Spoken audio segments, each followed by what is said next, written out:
There are rumors of an offensive. We go up to the front 2 days earlier than usual. On the way, we pass a shelled schoolhouse.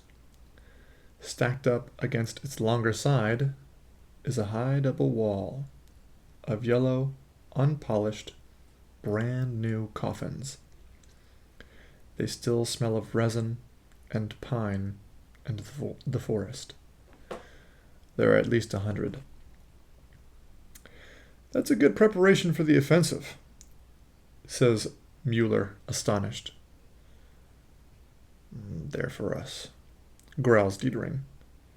Don't talk rot, says Cat to him angrily. You'll be thankful if you get so much as a coffin, grins Jaden. They'll slip you a waterproof sheet for your old Aunt Sally of a carcass. The others jest too. Unpleasant jests. But what else can a man do? The coffins are really for us. The organization surpasses itself in that kind of thing.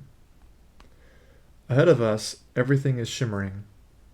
The first night, we try to get our bearings. When it is fairly quiet, we can hear the transports behind the enemy lines rolling ceaselessly until dawn. Cat says that they do not go back, but are bringing up troops.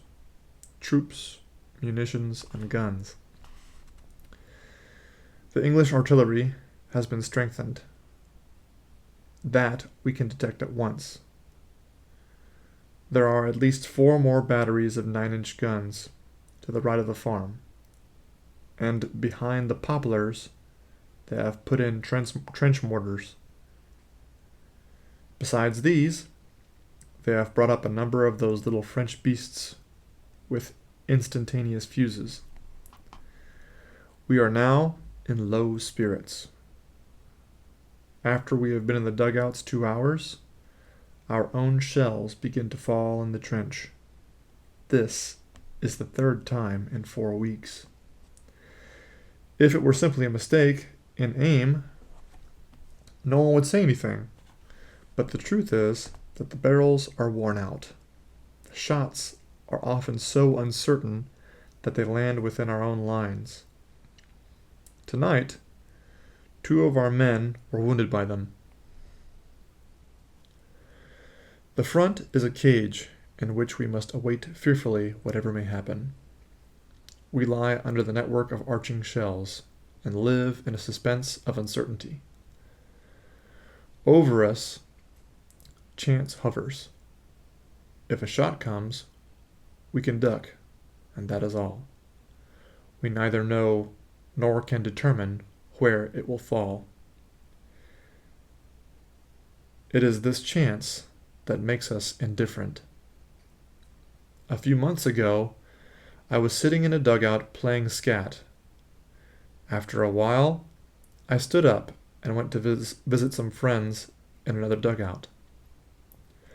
On my return, nothing more was to be seen of the first one. It had been blown to pieces by a direct hit. I went back to the second and arrived just in time to lend a hand digging it out. In the interval, it had been buried. It is just as much a matter of chance that I am still alive as that I might have been hit. In a bomb-proof dugout, I may be smashed to atoms, and in the open may survive 10 hours bombardment unscathed. No soldier outlives 1,000 chances, but every soldier believes in chance and trusts his luck. We must look out for our bread. The rats have become much more numerous lately, because the trenches are no longer in good condition. Dietering says it is a sure sign of coming bombardment. The rats here are particularly repulsive. They are so fat. The kind we all call corpse rats. They have shocking, evil, naked faces. It is nauseating to see their long, nude tails. They seem to be mighty hungry. Almost every man has had his bread gnawed. Crop wrapped his in his waterproof sheet and put it under his head. But he cannot sleep because they run over his face to get at it. Dietering meant to outwit them. He fastened a thin wire to the roof and suspended his bread from it. During the night, when he switched on his pocket torch, he saw the wire swing to and fro. On the bread was riding a fat rat. At last we put a stop to it. We cannot afford to throw the bread away, because then we should have nothing left to eat in the morning. So we carefully cut off the bits of bread that the animals had gnawed. The slices we cut off are heaped together in the middle of the floor. Each man takes out his spade and lies down, prepared to strike. Dietering, Crop, and Cat hold their pocket torches ready. After a few minutes, we hear the first shuffling and tugging. It grows now. It is the sound of many little feet. Then the torches switch on, and every man strikes at the heap, which scatters with a rush. The result is good. We toss the bits of rat over the parapet and again lie in wait. Several times we repeat this process. At last, the beasts get wise to it. Or perhaps they have scented the blood. They return no more. Nevertheless, before morning, the remainder of the bread on the floor has been carried off. In the adjoining sector, they attacked 2 large cats and a dog, bit them to death, and devoured them. Next day, there was an issue of Edammer cheese. Each man gets almost a quarter of a cheese. In one way, that is all to the good, for Edammer is tasty. But in another way, it is vile, because the fat red balls have long been a sign of bad time coming. Our forebodings increase as rum is served out. We drink it, of course, but are not greatly comforted. During the day, we loaf about and make war on the rats. Ammunition and hand grenades become more plentiful. We overhaul the bayonets, that is to say, the ones that have a saw on the blunt edge. If the fellows over there catch a man with one of those, he's killed at sight. In the next sector, some of our men were found whose noses were cut off and their eyes poked out with their own saw bayonets. Their mouths and noses were stuffed with sawdust so that they suffocated. Some of the recruits have bayonets of this sort. We take them away and give them the ordinary kind. But the bayonet has practically lost its importance. It is usually the fashion now to charge with bombs and spades only. The sharpened spade is more handy and a many-sided weapon. Not only can it be used for jabbing a man under the chin, but it is much better for striking with because of its greater weight. And if one hits between the neck and the shoulder, it easily cleaves as far down as the chest. The bayonet frequently jams on the thrust, and then a man has to kick hard on the other fellow's belly to pull it out again. And in the interval, he may easily get one himself. And what's more, the blade often gets broke off. At night, they send over gas. We expect the attack to follow and lie with our masks on, ready to tear them off as soon as the first shadow appears. Dawn approaches without anything happening. Only the everlasting, nerve-wracking roll behind the enemy lines. Trains, lorries. But what are they concentrating? Our artillery fires on it continually, but still it does not cease. We have tired faces and avoid each other's eyes. It will be like the sun, says Cat gloomily. There we were shelled steadily for 7 days and nights. Cat has lost all his fun since we've been here, which is bad, for Cat is an old front hog and can smell what is coming. Only Jaden seems pleased with the good rations and the rum. He thinks we might even go back to rest without anything happening at all. It almost looks like it. Day after day passes. At night, I squat in the listening post. Above me, the rockets and parachute lights shoot up and float down again. I am cautious and tense. My heart thumps. My eyes turn again and again to the luminous dial of my watch. The hands will not budge. Sleep hangs on my eyelids. I work my toes and my boots in order to keep awake. Nothing happens till I am relieved, only the everlasting rolling over there. Gradually, we grow calmer and play scat and poker continually. Perhaps we will be lucky. All day, the sky is hung with observation balloons. There is a rumor that the enemy are going to put tanks over and use low-flying planes for the attack. But that interests us less than what we hear of the new flamethrowers. We wake up in the middle of the night. The earth booms. Heavy fire is falling on us. We crouch into corners. We distinguish shells of every caliber. Each man lays hold of his things and looks again every minute to reassure himself that they are still there. The dugout heaves. The night roars and flashes. We look at each other in the momentary flashes of light, and with pale faces and pressed lips, shake our heads.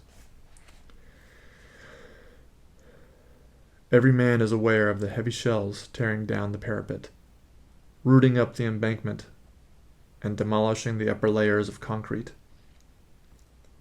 When a shell lands in the trench, we note how the hollow, furious blast is like a blow from the paw of a raging beast of prey. Already by morning, a few of the recruits are green and vomiting. They are too inexperienced. Slowly, the gray light trickles into the post and pales the flashes of the shells. Morning has come. The explosion of mines mingles with the gunfire. That is the most dementing convulsion of all. The whole region where they go up becomes one grave. The reliefs go out. The observers stagger in, covered with dirt and trembling. One lies down in silence in the corner and eats. The other, an older man of the new draft, sobs. Twice he has been flung over the parapet by the blast of the explosions without getting any more than shell shock. The recruits are eyeing him. We must watch them. These things are catching. Already some lips begin to quiver. It is good that it is growing daylight. Perhaps the attack will come before noon. The bombardment does not diminish. It is falling in the rear too. As far as one can see, spout fountains of mud and iron. A wide belt is being raked. The attack does not come, but the bombardment continues. We are gradually benumbed. Hardly a man speaks. We cannot make ourselves understood. Our trench is almost gone. At many places, it is only 18 inches high. It is broken by holes and craters and mountains of earth. A shell lands square in front of our post. At once it is dark. We are buried and must dig ourselves out. After an hour, the entrance is clear again, and we are calmer because we've had something to do. Our company commander scrambles in and reports that 2 dugouts are gone. The recruits calm themselves when they see him. He says that an attempt will be made to bring up food in the evening. That sounds reassuring. No one had thought of it except Jaden. Now the outside world seems to draw a little nearer. If food can be brought up, think the recruits, then it can't really be so bad. We do not disabuse them. We know that food is as important as ammunition, and only for that reason must be brought up. But it miscarries. A second party goes out, and it also turns back. Finally, Cat tries, and even he reappears without accomplishing anything. No one gets through. Not even a fly is small enough to get through such a barrage. We pull in our belts tighter and chew every mouthful 3 times as long. Still the food does not last out. We are damnably hungry. I take out a scrap of bread, eat the white, and put the crust back in my knapsack. From time to time, I nibble at it. The night is unbearable. We cannot sleep, but stare ahead of us and doze. Jaden regrets that we wasted the gnawed pieces of bread on the rats. We would gladly have them again to eat now. We are short of water, too, but not seriously yet. Towards morning, while it is still dark, there is some excitement. Through the entrance rushes in a swarm of fleeing rats that try to storm the walls. Torches light up the confusion. Everyone yells and curses and slaughters. The madness and despair of many hours unloads itself in this outburst. Faces are distorted, arms strike out, and the beasts scream. We just stop in time to avoid attacking one another. The onslaught has exhausted us. We lie down to wait again. It is a marvel that our post has not had any casualties so far. It is one of the less deep dugouts. A corporal creeps in. He has a loaf of bread with him. 3 people have had the luck to get through during the night and bring some provisions. They say the bombardment extends undiminished as far as the artillery lines. It is a mystery where the enemy gets all its shells. We wait and wait. By midday, what I expected happens. One of the recruits has a fit. I have been watching him for a long time, grinding his teeth and opening and shutting his fists. These hunted, protruding eyes, we know them too well. During the last few hours, he has had merely the appearance of calm. He has collapsed like a rotten tree. Now he stands up, stealthily creeps across the floor, hesitates a moment, and then glides towards the door. I intercept him and say, "Where are you going?" "I'll be back in a minute," says he, and tries to push past me. Wait a bit. The shelling will stop soon. He listens for a moment, and his eyes become clear. Then again, he has the glowering eyes of a mad dog. He is silent. He shoves me aside. "1 minute, lad," I say. Cat notices. Just as the recruit shakes me off, Cat jumps in, and we hold him. Then he begins to rave. "Leave me alone! Let me go out! I will go out! He won't listen to anything and hits out. His mouth is wet and pours out words half-choked, meaningless words. It is a case of claustrophobia. He feels as though he is suffocating here and wants to get out at any price. If we let him go, he would run about everywhere, regardless of cover, and he is not the first. Though he raves and rolls his eyes, it can't be helped. We have to give him a hiding to bring him to his senses. We do it quickly and mercilessly, and at last he sits down quietly. The others have turned pale. Let's hope it deters them. This bombardment is too much for the poor devils. They have been sent straight from a recruiting depot into a barrage that is enough to turn an old soldier's hair gray. After this affair, the sticky, close atmosphere works more than ever on our nerves. We sit as if in our graves, waiting only to be closed in. Suddenly, it howls and flashes, terrifically. The dugout cracks in all its joints under a direct hit. Fortunately, only a light one that the concrete blocks are able to withstand. It rings metallically. The walls reel. Rifles, helmets, earth, mud, and dust fly everywhere. Sulfur fumes pour in. If we were in one of those light dugouts that they have been building lately instead of this deeper one, none of us would be alive. But the effect is bad enough even so. The recruit starts to rave again, and two others follow suit. One jumps up and rushes out. We have trouble with the other two. I start after one who escapes and wonder whether to shoot him in the leg. Then it shrieks again. I fling myself down, and when I stand up, the wall of the trench is plastered with smoking splinters, lumps of flesh, and bits of uniform. I scramble back. The first recruit seems actually to have gone insane. He butts his head against the wall like a goat.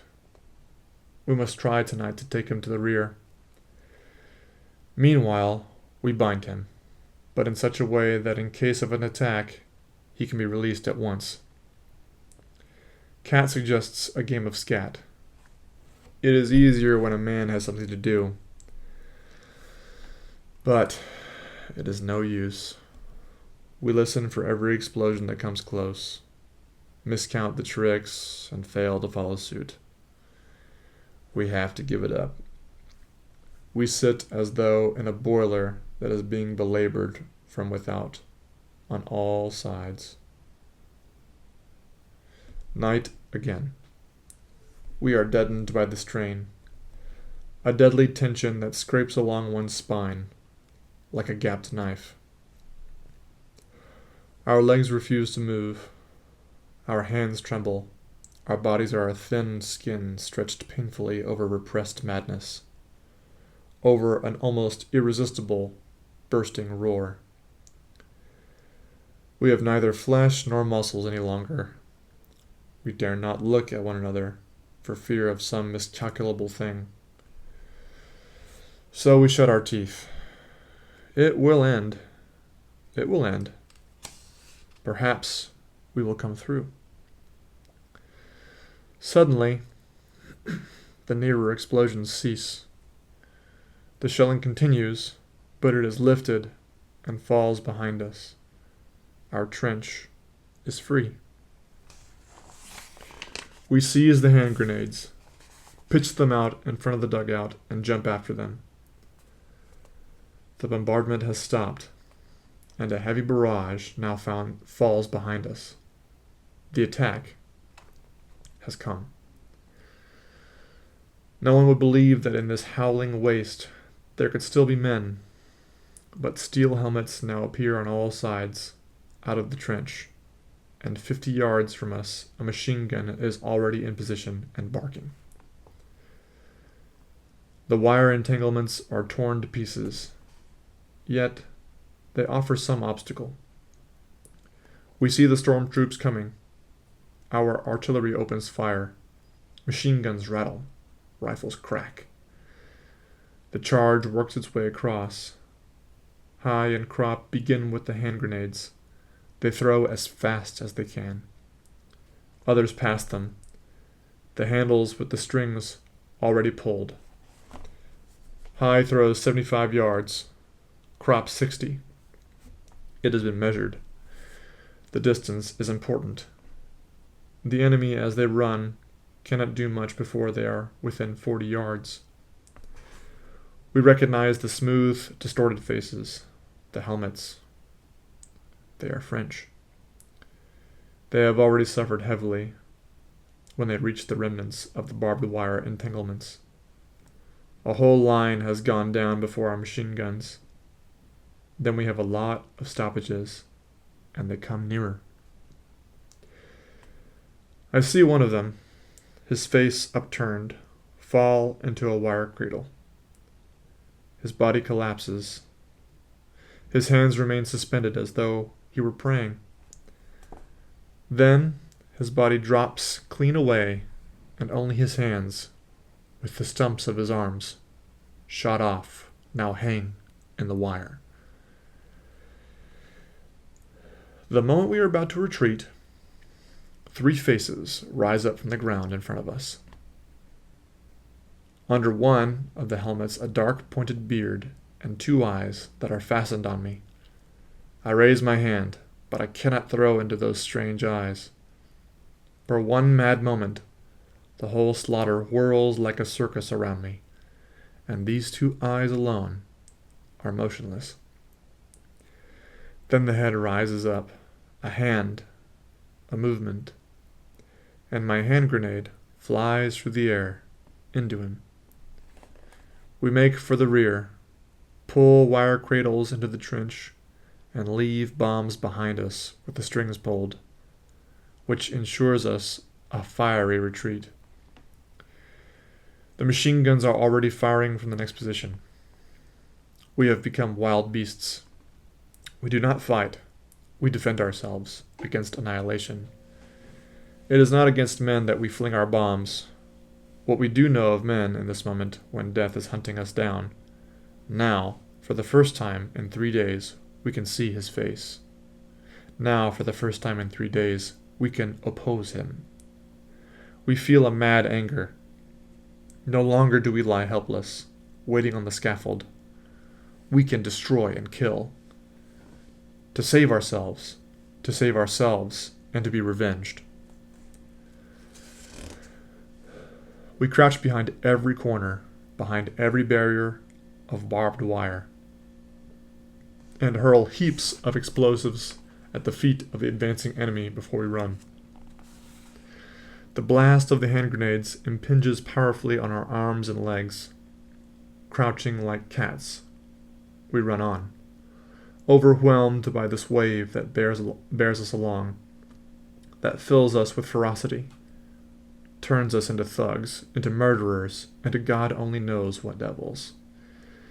This wave that multiplies our strength with fear and madness and greed of life, seeking and fighting for nothing but our deliverance. If your own father came over with them, you would not hesitate to fling a bomb at him.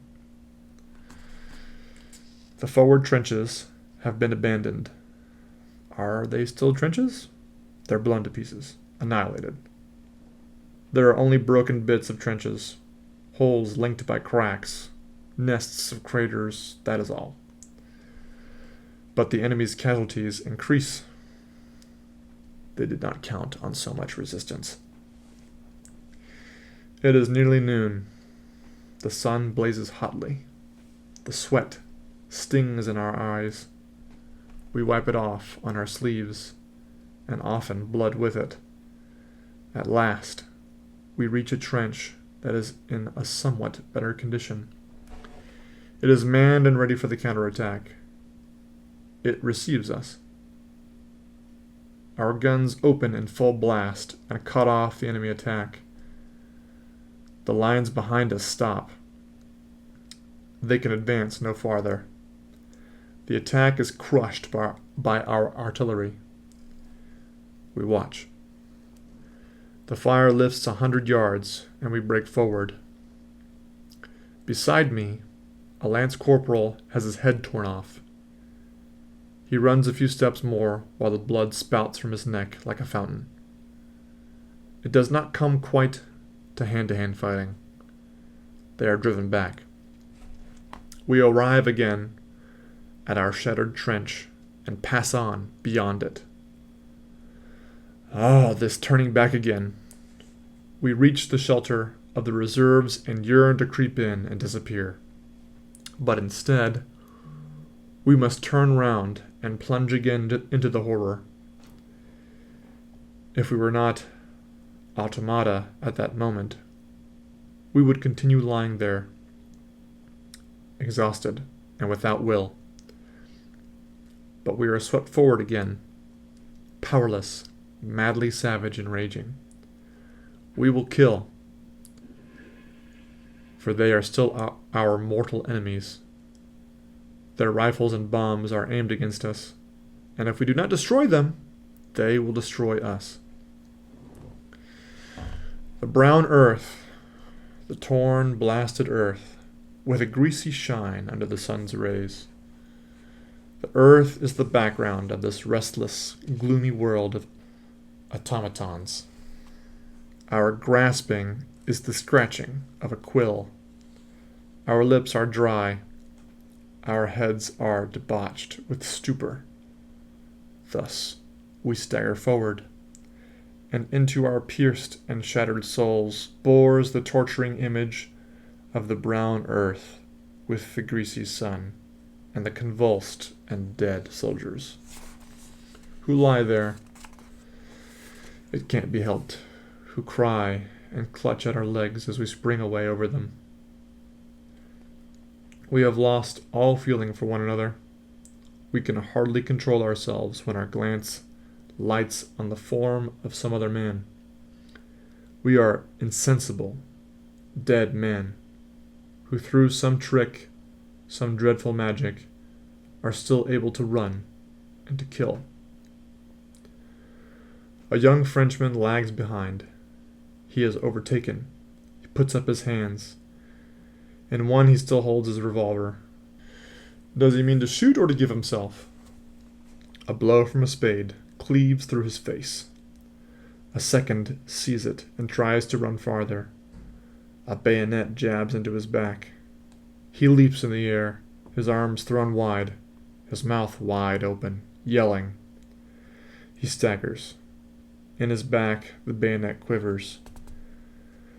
A third throws away his rifle, cowers down with his hands before his eyes. He is left behind with a few other prisoners to carry off the wounded.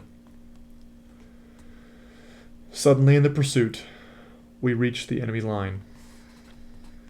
We are so close on the heels of our retreating enemies that we reach it almost at the same time as they. In this way, we suffer few casualties. A machine gun barks, but it is silenced with a bomb. Nevertheless, the couple of seconds has sufficed to give us 5 stomach wounds. With the butt of his rifle, Cat smashes to pulp the face of one of the unwounded machine gunners. We bayonet the others before they have time to get out their bombs. Then thirstily we drink the water they have for cooling the gun. Everywhere, wire cutters are snapping. Planks are thrown across the entanglements.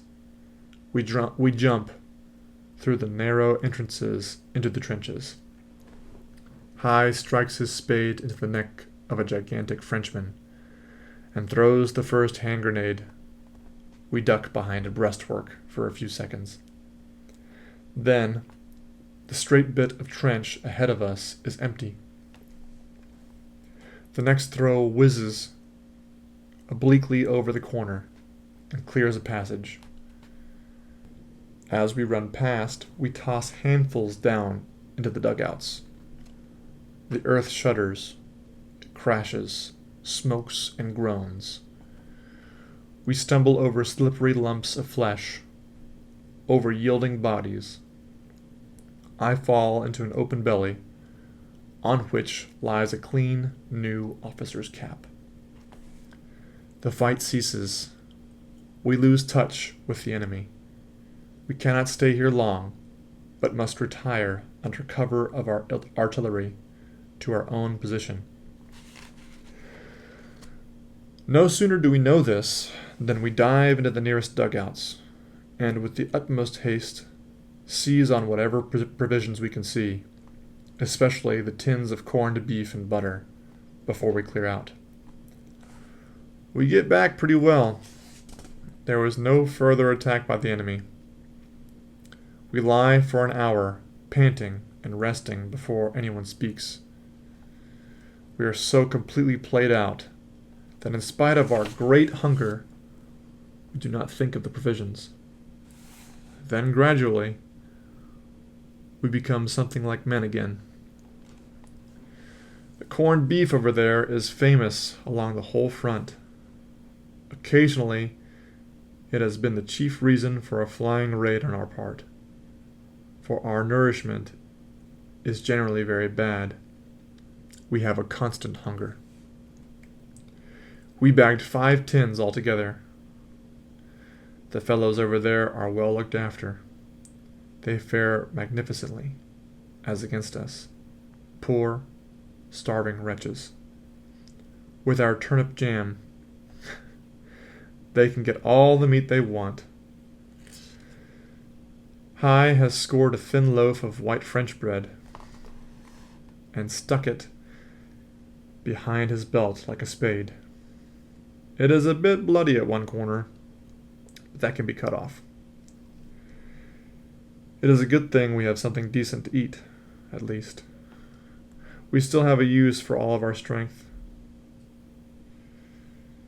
Enough to eat is just as valuable as a good dugout. It can save our lives. That is the reason we are so greedy for it. Jaden has captured 2 water bottles full of cognac. We pass them around. The evening benediction begins. Night comes. Out of the craters rise the mists. It looks as though the holes were full of ghostly secrets. The white vapor creeps painfully around before it ventures to steal away over the ledge. Then long streaks stretch from crater to crater. It is chilly. I am on sentry and stare into the darkness. My strength is exhausted, as always after an attack. And so it's hard for me to be alone with my thoughts.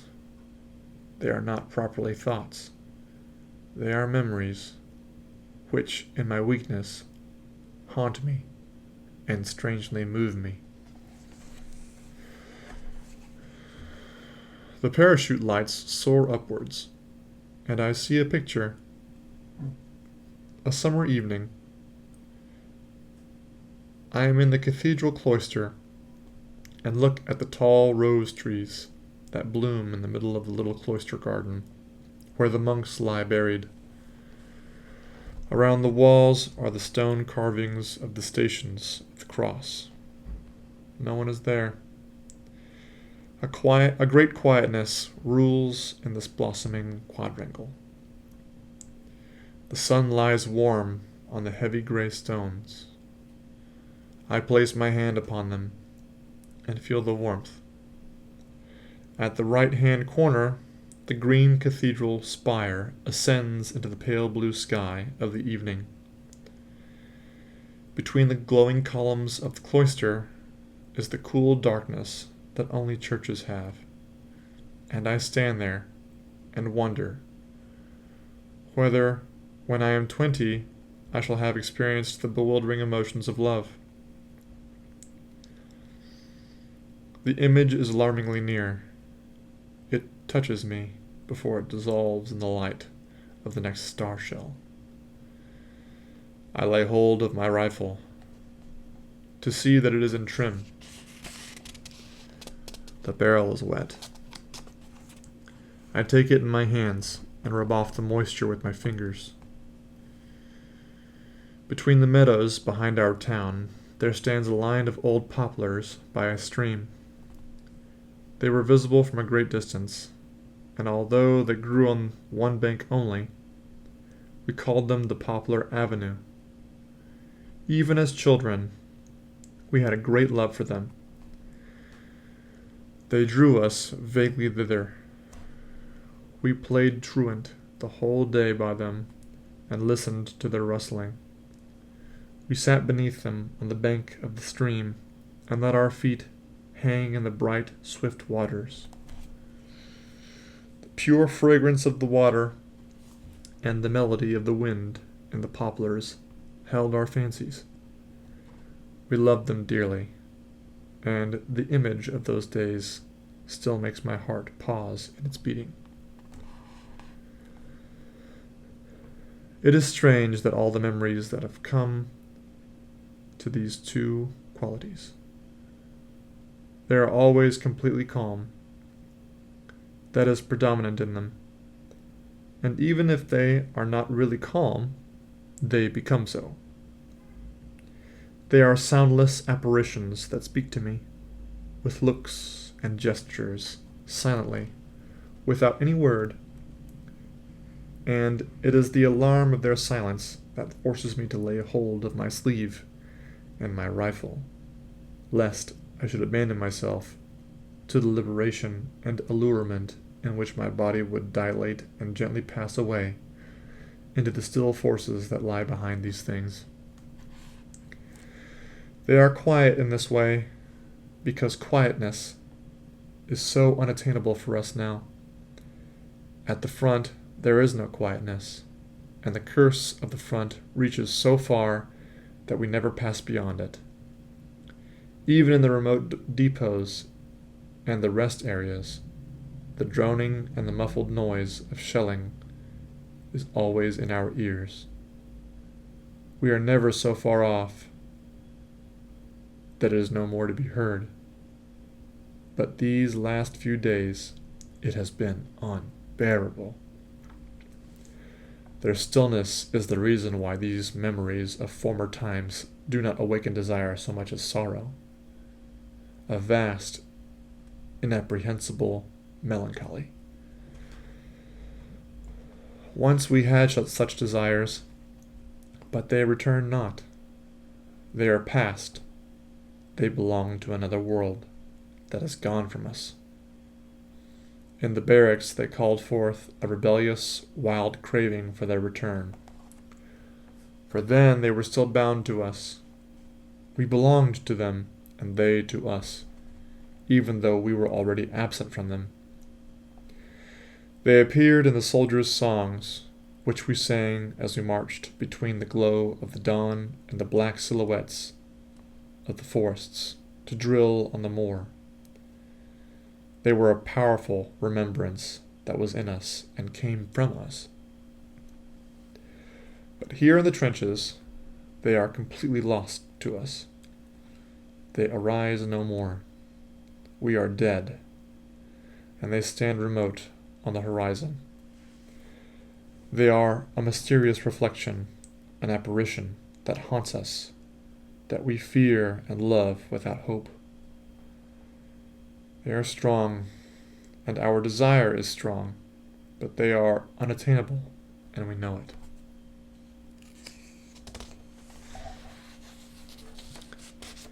And even if these scenes of our youth were given back to us, we would hardly know what to do.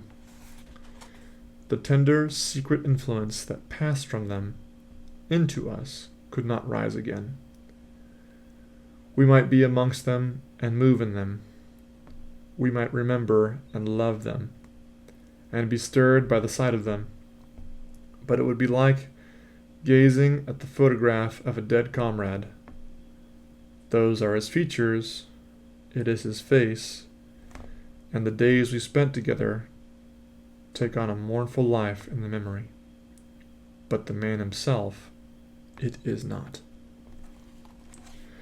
We could never regain the old intimacy with those scenes.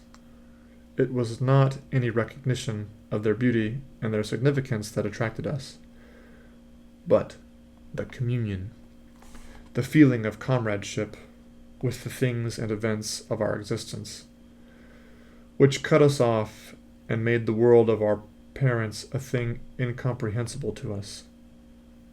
For then we surrendered ourselves to events that were lost in them, and the least little thing was enough to carry us down the stream of eternity.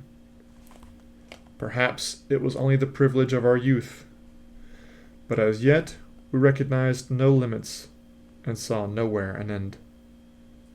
We had the thrill of expectation in the blood which united us with the course of our days. Today, we would pass through the scenes of our youth like travelers. We are burnt up by hard facts. Like tradesmen, we understand distinctions, and like butchers, necessities. We are no longer untroubled. We are indifferent. We might exist there, but should we really live there? We are forlorn like children, and experienced like old men.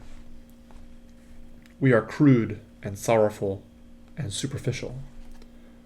I believe we are lost. My hands grow cold, and my flesh creeps, and yet the night is warm.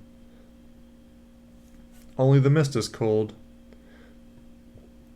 This mysterious mist that trails over the dead and sucks from them their last creeping life. By morning, they will be pale and green, and their blood congealed and black. Still the parachute rockets shoot up and cast their pitiless light over the stony landscape, which is full of craters and frozen lights like a moon. The blood beneath my skin brings fear and restlessness into my thoughts. They become feeble and tremble. They want warmth and life. They cannot persist without solace, without illusion. They are disordered before the naked picture of despair. I hear the rattle of the mess tins, and immediately feel a strong desire for warm food. It would do me good and comfort me. Painfully, I force myself to wait until I am relieved. Then I go into the dugout and find a mug of barley. It's cooked in fat and tastes good. I eat it slowly. I remain quiet, though the others are in a better mood, for the shelling has died down. The days go by, and the incredible hours follow one another as a matter of course. Attacks alternate with counterattacks, and slowly the dead pile up in the field of craters between the trenches. We are able to bring in most of the wounded that do not lie too far off, but many have long to wait, and we listen to them dying. For one of them, we searched 2 days in vain. He must be lying on his belly and unable to turn over. Otherwise, it is hard to understand why we cannot find him. For it is only when a man has his mouth close to the ground that it is impossible to gauge the direction of his cry. He must have been badly hit. One of those nasty wounds, neither so severe that they exhaust the body at once, and a man dreams on in a half-swoon, nor so light that a man endures the pain in the hope of becoming well again. Cat thinks that he has either a broken pelvis or a shot through his spine. His chest cannot have been injured. Otherwise, he would not have such strength to cry out. And if it were any other kind of wound, it would be possible to see him moving. He grows gradually hoarser. The voice is so strangely pitched that it seems to be everywhere. The first night, some of our fellows go out 3 times to look for him, but when they think they have located him and crawl across, the next time they hear the voice. It seems to come from somewhere else altogether. We search in vain until dawn. We scrutinize the field all day with glasses, but discover nothing. On the second day, the calls are fainter. That will be because his lips and mouth have become dry. Our company commander has promised next turn of leave, with 3 days extra to anyone who finds him. This is a powerful inducement, but we would all do that as possible without that, for his cry is terrible. Cat and Crop even go out in the afternoon, and Albert gets the lobe of his ear shot off in consequence. It is to no purpose they come back without him. It is easy to understand what he cries. At first, he called only for help. The second night, he must have had some delirium. He talked with his wife and his children.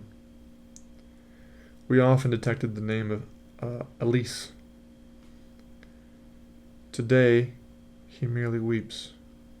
By evening, the voice dwindles to a croaking, but it persists still through the whole night. We hear it so distinctly because the wind blows toward our line. In the morning, when we suppose he must already have long gone to his rest, there comes across to us one last gurgling rattle. The days are hot, and the dead lie unburied. We cannot fetch them all in. If we did, we should not know what to do with them. The shells will bury them. Many have their bellies swollen up like balloons. They hiss, belch, and make movements. The gases in them make noises. The sky is blue and without clouds. In the evening, it grows sultry, and the heat rises from the earth. When the wind blows towards us, it brings the smell of blood, which is very heavy and sweet. This deathly exhalation from the shell holes seems to be a mixture of chloroform and putrefaction, and fills us with nausea and retching. The nights become quiet, and the hunt for copper, driving bands, and the silken parachutes of the French star shells begins. Why the driving bands are so desirable, no one knows exactly. The collectors merely assert that they are valuable. Some have collected so many that they will stoop under the weight of them when we go back. But High at least gives a reason. He intends to give them to his girl, to supplement her garters. At this, the Frisians explode with mirth. They slap their knees. "By Jove, though, he's a wit. High is. He's got brains." Jaden especially can hardly contain himself. He takes the largest of the rings in his hand, and every now and then puts his legs through it to show how much slack there is. "Hi, man, she must have legs." Like legs. His thoughts mount somewhat higher. "And behind, too, she must have like an elephant." He can't get over it. "I wish I could play a hot hand with her once, my hat." High beams, proud that his girl should receive such an appreciation. "She's a nice bit," he says with self-satisfaction. The parachutes are turned to more practical uses. According to the size of the bust, 3 or perhaps 4 will make a blouse. Crop and I use them as handkerchiefs. The others send them home. If the women could see at what risk these bits of rag are often obtained, they would be horrified. Cat surprises Jaden, endeavoring, with perfect equanimity, to knock the driving band off a dud. If anyone else had tried it, the thing would have exploded. But Jaden always has his luck with him. One morning, 2 butterflies play in front of our trench. They are brimstone butterflies, with red spots on their yellow wings. What can they be looking for here? There is not a plant nor a flower for miles. They settle on the teeth of a skull. The birds, too, are just as carefree. They have long since accustomed themselves to the war. Every morning, larks ascend from no man's land. A year ago, we watched them nesting. The young ones grew up too. We have a spell from the rats in the trench. They are in no man's land. We know what for. They grow fat. When we see one, we have a crack at it. At night, we hear again the rolling behind the enemy lines. All day, we have only the normal shelling, so that we are able to repair the trenches. There is always plenty of amusement. The airmen see to that. There are countless fights for us to watch every day. Battle planes don't trouble us, but the observation planes we hate like the plague. They put the artillery to us. A few minutes after they appear, shrapnel and high explosives begin to drop on us. We lose 11 men in one day that way, and 5 of them are stretcher bearers.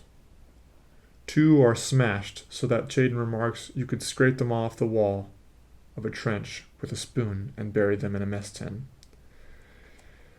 The other has the lower part of his body and his legs torn off.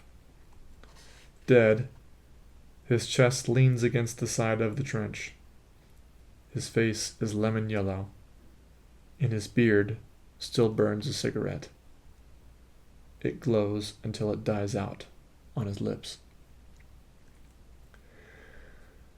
We put the dead in a large shell hole. So far, there are 3 layers, one on top of the other. Suddenly, the shelling begins to pound again. Soon we are sitting up once more with the rigid tenseness of blank anticipation. Attack, counterattack, charge, repulse. These are words, but what things they signify. We have lost a good many men, mostly recruits. Reinforcements have again been sent up in our sector. They are one of the new regiments, composed almost entirely of young fellows just called up. They have had hardly any training and are sent into the field with only a theoretical knowledge.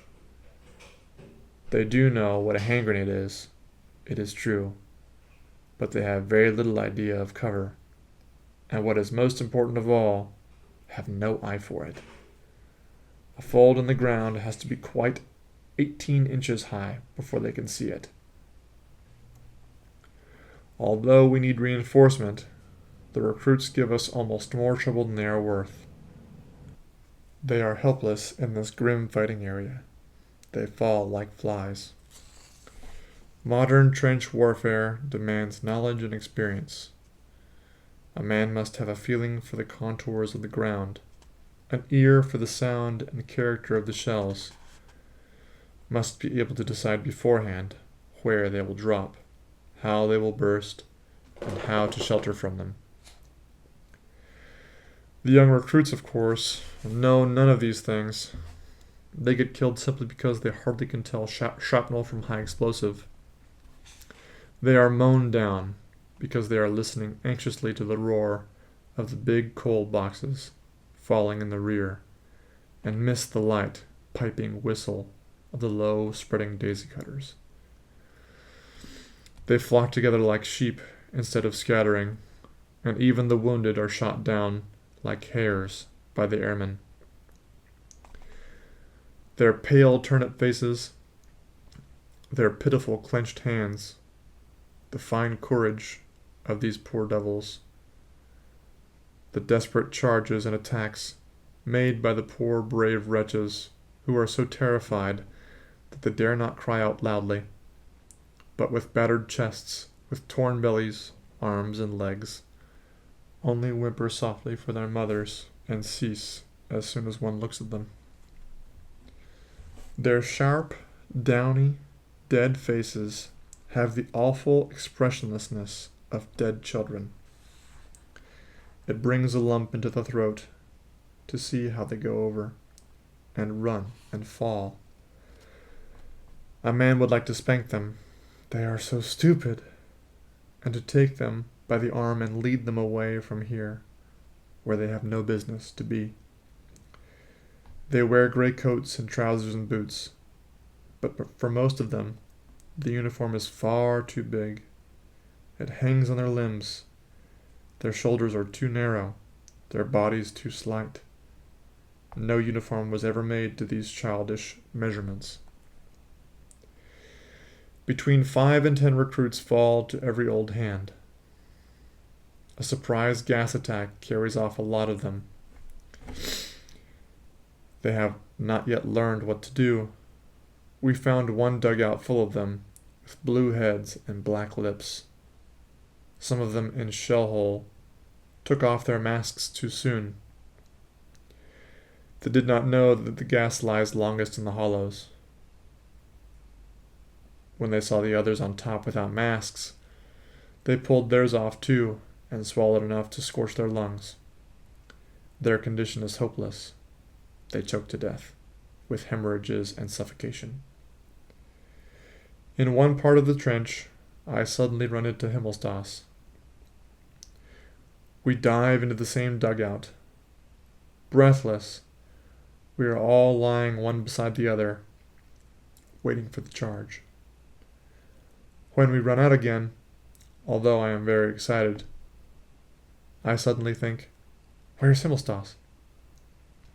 Quickly, I jump back into the dugout and find him with a small scratch, lying in a corner, pretending to be wounded. His face looks sullen. He's in a panic. He's new to it too.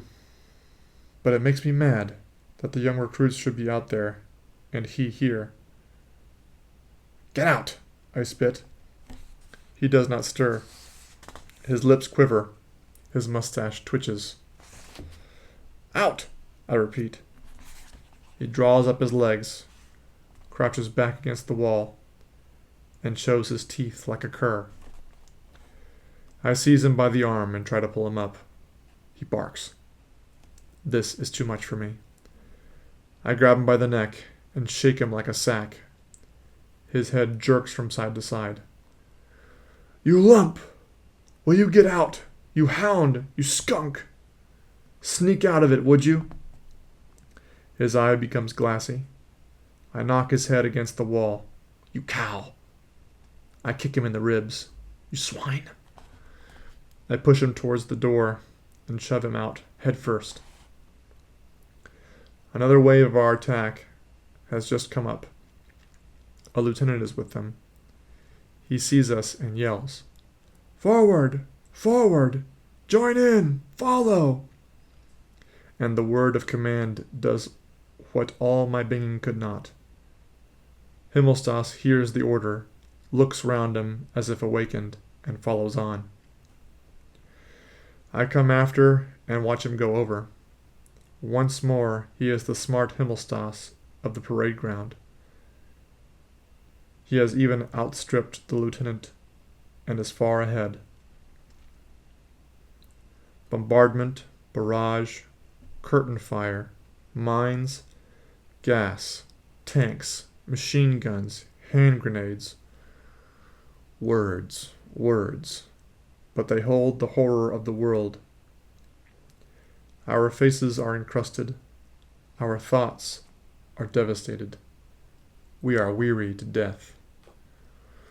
When the attack comes, we shall have to strike many of the men with our fists to waken them and make them come up with us. Our eyes are burnt, our hands are torn, our knees bleed, our elbows are raw. How long has it been? Weeks? Months? Years? Only days. We see time pass in the colorless faces of the dying. We cram food into us. We run. We throw. We shoot. We kill. We lie about.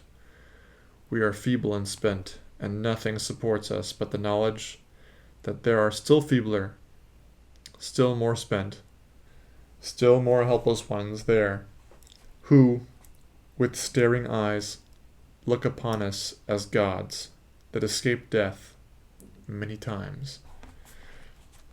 In the few hours of rest, we teach them. There, see that waggle top? That's a mortar coming. Keep down. It will go clean over. But if it comes this way, we run for it. You can run from a mortar. We sharpen their ears to the malicious, hardly audible buzz of the smaller shells that are not easily distinguishable. They must pick them out from the general din by their insect-like hum. We explain to them that these are far more dangerous than the big ones that can be heard long beforehand. We show them how to make and how to take cover from aircraft, how to simulate a dead man when one is overrun in an attack, how to time hand grenades so that they explode half a second before hitting the ground. We teach them to fling themselves into holes as quick as lightning before the shells with instantaneous fuses. We show them how to clean up a trench with a handful of bombs. We explain the difference between the fuse length of the enemy bombs and our own. We put them wise to the sound of gas shells, show them all the tricks that can save them from death. They listen, they are docile, but when it begins again, in their excitement, they do everything wrong. High Westhouse drags off with a great wound in his back, through which the lung pulses at every breath. I can only press his hand. It's all up, Paul, he groans, and he bites his arm because of the pain. We see men living with their skulls blown open. We see soldiers run with their 2 feet cut off. They stagger on their splintered stumps into the next shell hole. A lance corporal crawls a mile and a half on his hands, dragging his smashed knee after him. Another goes to the dressing station, and over his clasped hands bulge his intestines. We see men without mouths, without jaws, without faces. We find one man who has held the artery of his arm in his teeth for 2 hours in order not to bleed to death. The sun goes down. Night comes. The shells whine. Life is at an end. Still, the little piece of convulsed earth in which we lie is held. We have yielded no more than a few hundred yards of it as a prize to the enemy. But on every yard there lies a dead man. We have just been relieved. The wheels roll beneath us. We stand dully. And when the call, "Mind the wire," comes, we bend our knees. It was summer when we came up. The trees were still green. Now it is autumn, and the night is gray and wet. The lorries stop. We climb out, a confused heap, a remnant of many names. On either side stand people, dark, calling out the numbers of the brigades, the battalions. and at each call, a little group separates itself off. A small handful of dirty, pallid soldiers. A dreadfully small handful. And a dreadfully small remnant. Now someone is calling the number of our company. It is, yes, the company commander. He has come through then. His arm is in a sling. We go over to him, and I recognize Kat and Albert. We stand together, lean against each other, and look at one another. And we hear the number of our company called again and again. He will call a long time. They do not hear him in the hospitals and shell holes. Once again, "Second company! This way!" And then more softly, "Nobody else, second company?" He is silent. And then huskily he says, "Is that all?" He gives us the order. "Number!"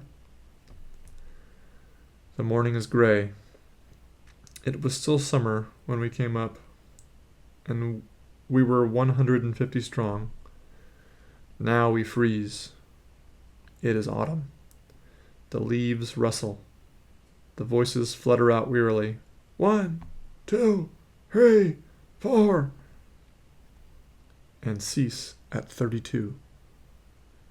And there is a long silence before the voice asks, "Anyone else?" And waits, and then says softly, "In squads," and then breaks off, and is only able to finish, "Second company," with difficulty. "Second company, march easy." A short line trudges off into the morning. 32 men.